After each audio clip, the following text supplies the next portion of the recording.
Está começando mais um programa Hora Extra e nesta edição você vai saber quais as consequências da ansiedade nas relações de trabalho.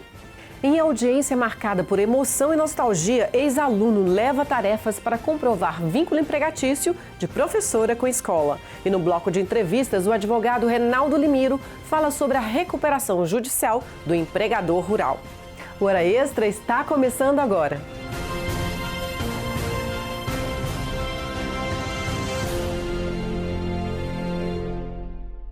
A ansiedade no ambiente corporativo pode surgir por diversos motivos. O excesso de tarefas e a falta de reconhecimento são os principais causadores. Mas quais as consequências para o profissional, para a empresa e para a equipe? Veja na matéria a seguir. Angústia, preocupação exagerada com o futuro, autocobrança. Desde pequena, Clara é ansiosa e esse transtorno se intensificou principalmente durante os estudos. A aluna de Direito diz que sofre muito por antecipação. Essa ansiedade, ela me atrapalha para viver nas atividades mais simples do dia, como escolher a comida que eu vou almoçar, até no meu trabalho, que eu faço estágio. Porque vem de uma autocobrança e das preocupações e tudo isso me deixa aflita. E nos estudos também, porque eu quero sempre atingir o meu melhor e eu fico buscando pelo melhor. Mas assim, ninguém é perfeito, né? Mas aí isso gera uma ansiedade em mim, gera uma preocupação excessiva. Quando está preocupada, Clara logo começa a morder os dedos. Ela conta que sente dor no peito, falta de ar, o coração acelera. Hoje a estudante faz estágio e muitas vezes a ansiedade afeta o rendimento no trabalho. Houve um desentendimento com uma advogada e isso me prejudicou o resto do dia, porque eu fiquei martelando aquilo, se era culpa minha. E pensando no que aconteceu e não consegui produzir do jeito que eu produzo o resto do dia. Segundo este psiquiatra, a ansiedade é uma manifestação psicológica e física de um estado de tensão e se apresenta de diferentes formas. Então ela pode ser um valor adaptativo quando eu estou me preparando, por exemplo, para um teste, para um concurso, quando eu me preparo para participar de uma corrida. Então, meu organismo fica mais tenso, minha pressão sobe, meus batimentos cardíacos se aceleram e isso facilita que eu fique mais concentrado e eu desempenhe melhor minha tarefa. Quando essa ansiedade, sintoma, se torna patológica, ela se torna ou muito intensa ou tão frequente que ela vai produzir uma queda no funcionamento adequado do indivíduo. Então ela começa a me prejudicar. No ambiente de trabalho, a pressão, o excesso de tarefas e a falta de reconhecimento podem causar ansiedade no profissional, afetar as relações com os colegas e reduzir a produtividade na empresa. O ambiente profissional ele pode trazer uma série de contribuintes para o desenvolvimento de transtornos de ansiedade. A gente vê que hoje em dia existe uma grande pressão por desempenho. O indivíduo não desliga do trabalho pelos meios eletrônicos, ele está o tempo todo conectado e, de certa forma, ele abre mão do convívio social, do convívio familiar, das atividades esportivas que podem contrabalançar essa tendência. Segundo a Organização Mundial da Saúde, 33% da população mundial sofre com transtorno de ansiedade. Aqui no Brasil, um estudo da USP indica que 24 milhões de brasileiros têm esse tipo de transtorno. Estima-se também que 23% da população do país apresentarão algum distúrbio ansioso ao longo da vida. Um cenário preocupante. Pesquisas mostram que em 2020, doenças psiquiátricas serão a maior causa de afastamento do trabalho no Brasil. Também é preciso ficar atento porque a ansiedade pode desencadear doenças mais graves, como síndrome do pânico, além de aumentar o risco de doenças cardíacas e do sistema digestivo. Ainda de acordo com este psiquiatra, a ansiedade pode ser controlada. Muito importante que o indivíduo tenha uma estratégia de separação entre aquilo que é atividade laboral e a adequada atividade de lazer, que deve ser sempre parte da sua estratégia de saúde mental. Produzir assim, um ambiente de melhor separação entre o profissional, o laboral e o pessoal social e lúdico. A prática da atividade física é uma forma de controlar esse distúrbio, mas dependendo do grau de ansiedade, o médico pode recomendar o uso de medicamentos e terapia. É assim que Clara está vencendo a ansiedade aos poucos. Já tomou remédio, mas hoje apenas frequenta terapia. As crises diminuíram e ela tem aprendido a lidar com as preocupações da vida. As atividades físicas têm me ajudado muito a desestressar, a ficar mais calma. Toda vez que eu tenho uma crise, eu procuro fazer uma atividade física para eu acalmar mesmo, porque eu acho que é uma terapia também. E faço terapia uma vez por semana, toda semana. Em audiência marcada por emoção e nostalgia, ex-aluno leva tarefas antigas para comprovar vínculo de emprego de professora com escola. Veja na reportagem de Gustavo Toledo. Estamos em São Luís de Montes Belos, cidade a 120 quilômetros de Goiânia. Lugar de gente simples e acolhedora, como a Maria de Fátima, uma professora que dedicou a vida à arte de ensinar, mas agora sonha com a aposentadoria. Ela conta que já completou o tempo de serviço necessário para receber o benefício, mas precisou acionar a justiça porque não teve a carteira de trabalho assinada por mais de um ano, numa escola onde trabalhou na década de 90. Quando eu entrei para trabalhar na escola Dom Pedro, ficou na minha carteira um ano de trabalho que não foi assinada, Quando eu verifiquei isso, eu fui em busca dos meus direitos para que eu pudesse juntar-se junto com os outros anos que eu já tenho de trabalho como estatutária no município de São Luís. Com a ajuda do advogado, a professora procurou o Orion, que foi aluno dela na época, para ser testemunha no processo, e os dois compareceram à Justiça do Trabalho. Ela me convidou para fazer parte dessa audiência como testemunha, já que eu tinha sido aluno dela em 95, que era para justamente comprovar esse vínculo empregatício entre ela e o Colégio Dom Pedro. No dia da audiência, aqui na Vara do Trabalho de São Luís de Montes Belos, depois de algumas tentativas de acordo sem sucesso, o juiz perguntou ao Orion se ele teria algum documento que comprovasse que havia sido aluno de Maria de Fátima no ano de 1995. Foi aí que veio a surpresa. Ele disse que sim e foi buscar as provas em casa.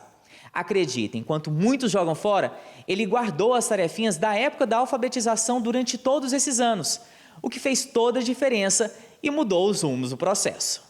Ninguém imaginava, mas o nome de Maria de Fátima estava ali, registrado nas atividades, cadernos, desenhos, no boletim de Orion. Não havia mais dúvida, ela era professora da escola naquele ano. Quando o magistrado viu tudo isso, ficou admirado. Apresentei provas, boletins, convite de formatura e, a partir daí, a audiência mudou. Ficou um clima saudável. O juiz ficou surpreso você guardar essas tarefas? Sim, muito surpreso. Todos, inclusive, ficaram surpresos e emocionados, porque lembra-se de uma época muito importante, não só para mim, mas por todos aqueles que estavam ali presentes. Então, ali, diante daquelas atividades, ele não tinha dúvida que aquele vínculo existia. Aí foi uma emoção para mim, sabe? No momento eu não me aguentei, quando eu vi as atividades, eu chorei mesmo. Olhei para o Orion Júnior também estava assim, muito emocionado. Na sentença, a escola foi condenada a registrar na carteira de trabalho da professora o vínculo de emprego desde fevereiro de 95, para que esse tempo de serviço também seja contado para a aposentadoria. Como se passaram 24 anos, o advogado explica que a causa parecia perdida, mas as tarefas do Orion foram decisivas na vitória. Essas provas materiais, que nem eu mesmo tinha conhecimento dessa riqueza que ele tinha em casa, foram fundamentais para que a gente tivesse a procedência nessa ação. Depois que o processo for finalizado, ele ainda deve ser aprovado pelo Instituto Nacional de Seguridade Social, o INSS, e tudo indica que em breve a professora vai se aposentar. E é o que ela mais quer, ficar de boa no sofá da casa, sem preocupação do trabalho e ter mais qualidade de vida, né, Maria de Fátima? Trabalhar mais dentro dos serviços sociais mesmo, ajudar crianças, pessoas que precisam. E ter uma qualidade de vida melhor, cuidar mais da minha pessoa mesmo, atividade física, essas coisas, que não ter aquele rotineiro de horário, levanta cedo, sai, corre, Porque com criança eu sempre vou amar trabalhar e eu sempre gostei, disso aí eu não abro mão, não. Como são as surpresas do destino, né? No passado, Maria de Fátima ensinou Orion a ler e escrever. Hoje, ele, que é advogado, ajuda a ex-professora a se aposentar. Sem dúvida, um aluno nota 10, nos boletins e na vida. Se existe uma palavra que resume esse reencontro, é gratidão. Mas muito obrigada, que Deus te abençoe muito, viu? Sou eu que agradeço por tudo. Os primeiros passos foram dados graças à senhora. Então, se hoje eu sou o que sou profissionalmente, como pessoa, a senhora contribuiu muito, muito mesmo. Obrigado. Eu acredito que nossos vínculos agora vão voltar a se unir mais, né? Vão se unir mais. Obrigada, viu? Deus te abençoe.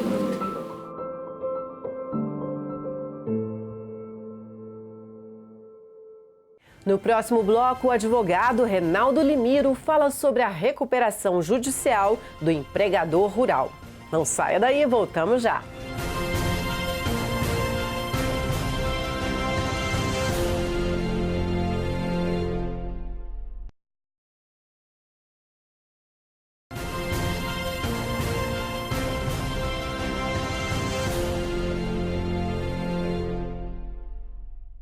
O agronegócio e a produção rural têm expressiva participação na economia brasileira.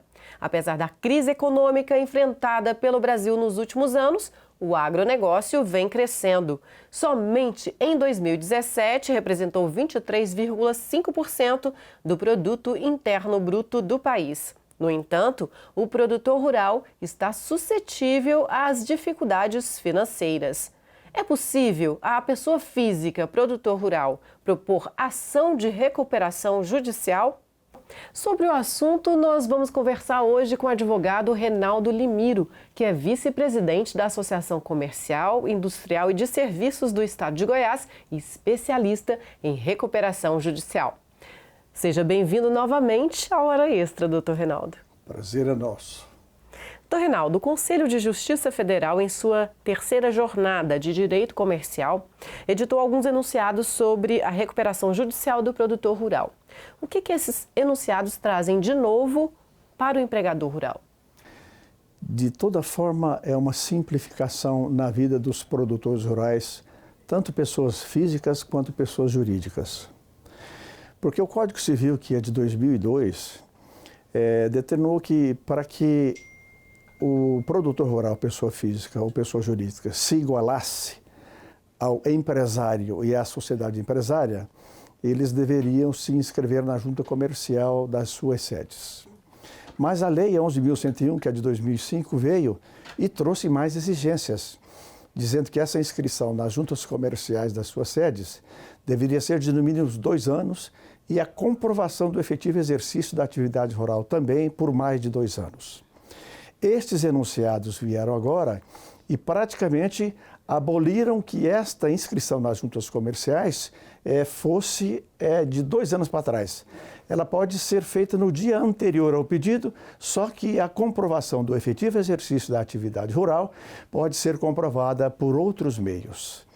E além desta novidade, trouxe que todos os créditos no protocolo referentes a débitos de empresários individuais, rurais ou de sociedades empresárias estão sujeitos à recuperação judicial, porque a jurisprudência até então titubeava com relação ao que entraria no pedido de recuperação judicial e o que ficaria fora. Mas, além dessas medidas, outras vieram a par para simplificar a vida dos produtores rurais, que contribuem muito para com a economia do nosso país. Doutor Reinaldo, de que forma ele pode comprovar essa atividade rural? Existem vários meios, né? Quais seriam esses meios? Um meio, por exemplo, é a própria declaração de renda, porque a lei exige que se esteja efetivamente exercendo as atividades rurais. A própria declaração de renda, seja da pessoa física ou mesmo da pessoa jurídica, é uma das formas que ele pode chegar junto ao juízo da recuperação judicial para comprovar que aquele efetivo exercício da atividade rural já existe há mais de 2 anos. Então, comprova-se pela sua própria declaração do imposto de renda. Doutor Reinaldo, agora nós vamos à pergunta do advogado Rogério Furquim sobre esse assunto.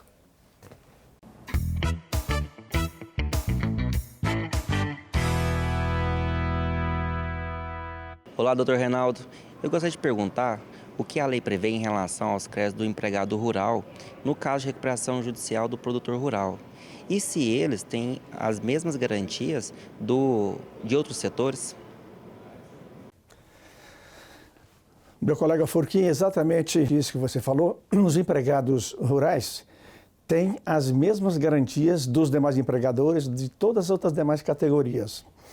E eles são, de certa forma, privilegiados porque a lei determina que os empregados cujos créditos se verificaram até a data do pedido, após a aprovação do plano, eles terão 1 ano no máximo para receberem aqueles créditos. Enquanto que os trabalhadores que recebem até 5 salários mínimos e nos 3 últimos meses antes da recuperação judicial, terão, após a aprovação do plano, 1 mês para recebimento dos seus respectivos salários. Então, as prioridades que se prevê para o trabalhador, elas são extensivas a toda e qualquer categoria. Não há nenhum benefício específico para o trabalhador rural.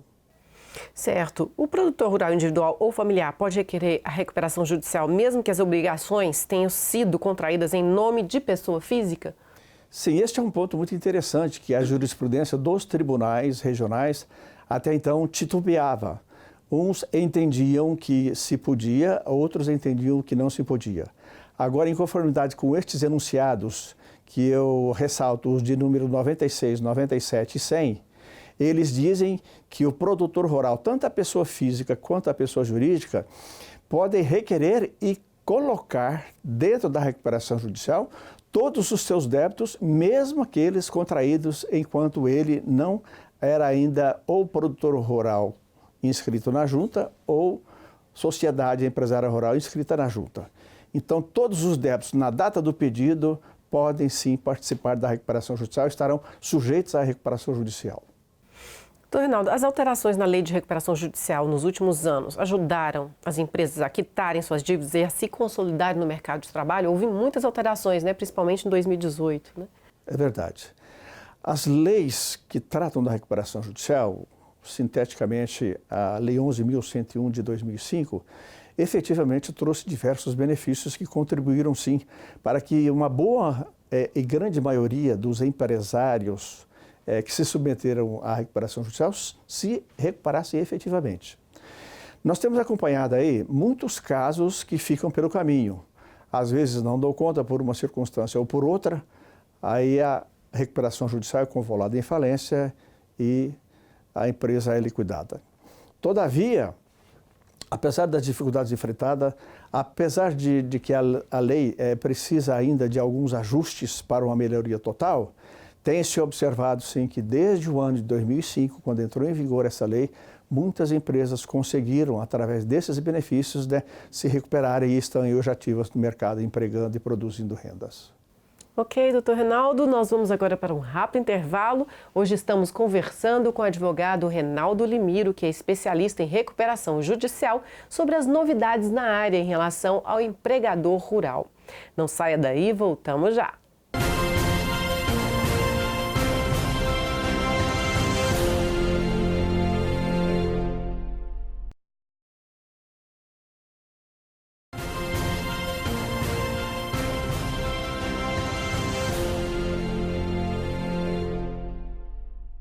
O Hora Extra está de volta. Hoje estamos conversando com o advogado Reinaldo Limiro sobre recuperação judicial do produtor rural. Ele que é especialista no assunto e também vice-presidente da Associação Comercial, Industrial e de Serviços do Estado de Goiás. Doutor Reinaldo, nós vamos agora à pergunta do advogado Darley Carvalho sobre o assunto.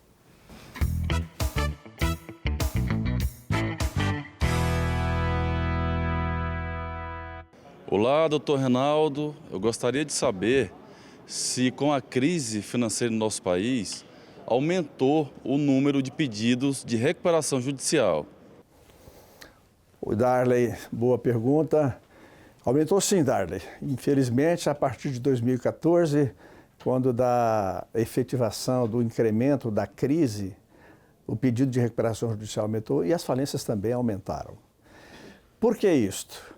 Ora, o artigo 47 da Lei 11.101 de 2005 diz que o empresário individual ou a sociedade empresária, a pessoa jurídica, que se encontra em situação de crise econômico-financeira, pode requerer a recuperação judicial. Obviamente, tem determinados requisitos. E a partir de 2014, efetivamente, a situação ficou mais complicada. Então, diversas pessoas entraram com a recuperação judicial, tanto empresários individuais, que hoje é muito pouco, mas também as pessoas jurídicas, em sua grande maioria, especialmente as limitadas, entraram em recuperação judicial e muitas delas ainda se encontram em recuperação judicial. Porque, ao contrário da lei antiga, que limitava a 2 anos o prazo para que as empresas cumprissem aquilo que se pedia nas antigas concordatas, hoje, na lei de 2005, as pessoas não têm um prazo limitado, vai naquilo que fizeram de negociação com os seus credores. Então, muitas empresas que pediram a recuperação judicial em 2014 ainda se encontram neste mesmo estado, mas efetivamente houve um aumento. Algumas já não conseguiram e ficaram pelo caminho, cujas recuperações judiciais foram convoladas em falências, porque a crise aumentou e a crise ainda se observa em grande quantidade no país e a questão continua ainda, os pedidos de recuperação judicial continuam ainda em alta neste momento ainda. O senhor tem algum caso recente para dar como exemplo, uma grande empresa que era sólida e acabou recorrendo à recuperação judicial? Nós temos exemplos, não vou dizer do nosso estado, mas exemplo nacional como a Oi, por exemplo, como a Odebrecht, por exemplo, são 2 empresas grandes. Estas efetivamente são empresas grandes e tiveram que entrar em recuperação judicial. A Odebrecht, infelizmente, a gente sabe que é por causa das questões de propina, da questão do governo passado, mas a Oi já é uma situação um pouco diferenciada. Ela entrou em dificuldades financeiras e teve que recorrer ao Instituto da Recuperação Judicial. E ambos os processos, sabemos, encontram-se em franco andamento. Ainda não houve efetivamente uma aprovação do plano de recuperação judicial pela Odebrecht, enquanto que pela Oi já houve e já começou a cumpri-lo. Então, desses 2 casos, a gente cita aí como exemplos mais recentes, de empresas grandes que se encontraram conforme diz o artigo 47, em situação de crise econômico-financeira e, decorrentemente, mereceram o deferimento do processamento da sua recuperação judicial. Doutor Reinaldo, há vários projetos de lei em trâmite no Congresso Nacional propondo novas alterações da Lei 11.101 de 2005. Existe alguma mudança que você considera importante e que precisaria ser aprovada nesses projetos? Sim, além, por exemplo, de esticar-se o prazo, porque diz a lei que quando do deferimento do processamento da recuperação judicial, o juiz determina a suspensão das ações e execuções contra o recuperando por 6 meses. Isso tem causado algum problema. Todavia, projeto que se encontra em andamento para que esse tempo fique a exemplo do que já decidiu o Superior Tribunal de Justiça, que enquanto não se aprovar o plano de recuperação judicial, as suspensões das execuções e ações contra o recuperando continuam. Agora, outra medida que nós entendemos de alta importância é a criação de varas especializadas.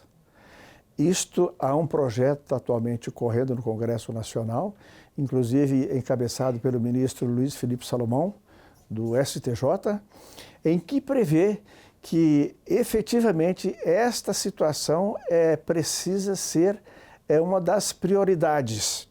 Ou seja, regionalmente, criar-se varas especializadas, com escrivanias especializadas e, por consequência, os seus integrantes também especializados, porque isto, em decorrência da especificidade dessa Lei 11.101, encontram-se muitas dificuldades onde diversos juízos e escrivanias trabalham no processo de recuperação judicial.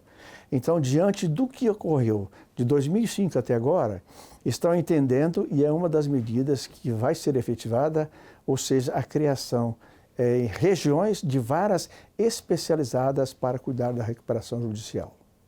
Muito obrigada pelos esclarecimentos importantes aqui ao Hora Extra, doutor Reinaldo. O prazer foi nosso e nós estamos sempre à disposição. Um abraço a todos, muito obrigado. Ok, doutor Reinaldo, o Hora Extra fica por aqui. Hoje conversamos com o advogado Reinaldo Limiro sobre recuperação judicial do produtor rural e outros assuntos. Obrigada por sua atenção e não deixe de acompanhar mais notícias do TRT de Goiás pelas redes sociais, pela rádio web. Até a próxima semana.